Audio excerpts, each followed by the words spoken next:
friend Graham here from the recordingrevolution.com, and welcome back to our Mixing with EQ video series.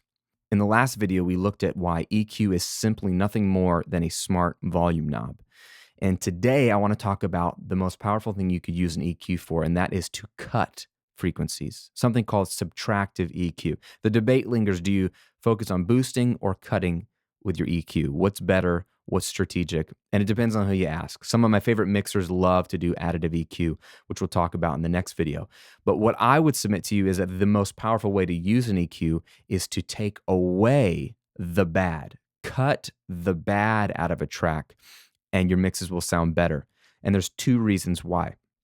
Number one is every track that you record, a great vocal, a great guitar, a great synth, a great snare drum, has some frequency or frequencies in there that it doesn't need.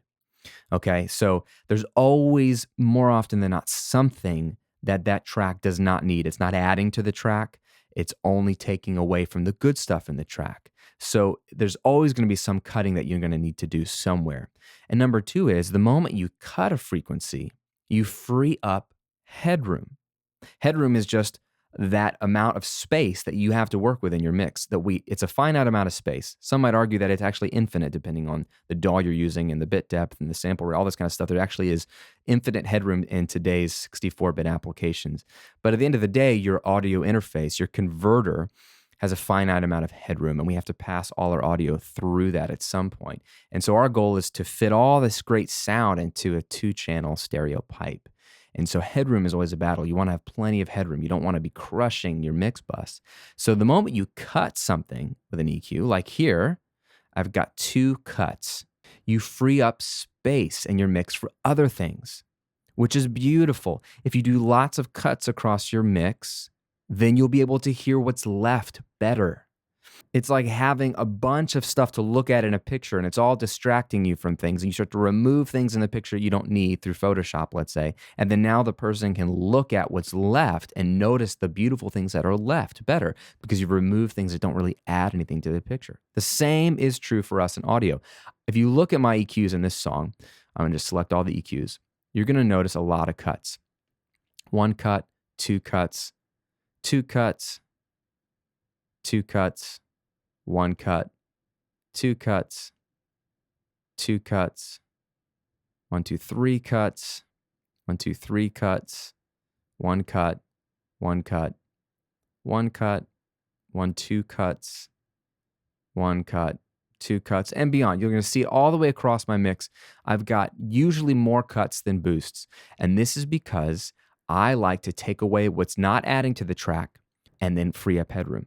What's fascinating to me is this, and maybe this will help you, my friend, is let's say on this vocal, let's zoom in on this vocal here. Solo it. Sticks and stones. Look at what I've cut. I've cut some low stuff through a filter, everything below 95. Mostly because in the human voice, let's say, you can't notice anything below 95. It's not really adding to the mix. In fact, it's taking up headroom that my bass guitar and kick drum would really benefit from owning some of that space. So the more I can roll off something that doesn't really add to my vocals, like if I bring it back in, sticks and stones, doesn't sound much different when I cut it away. Sticks and stones still sounds just as good. But now, if there is any information down there, and there is, it's freed up some headroom, freed up some space for my bass and my kick drum to sound bigger and to live.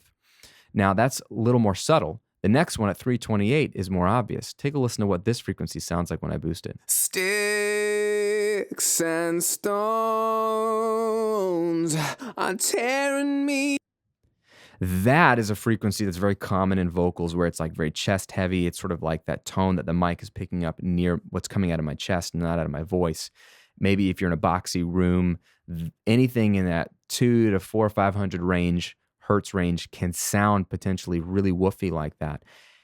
And I notice that it's in the voice. I boost it to find where it sounds the worst. And by boosting it, I can notice it better. And then what I do is I pull out 3 dB of that.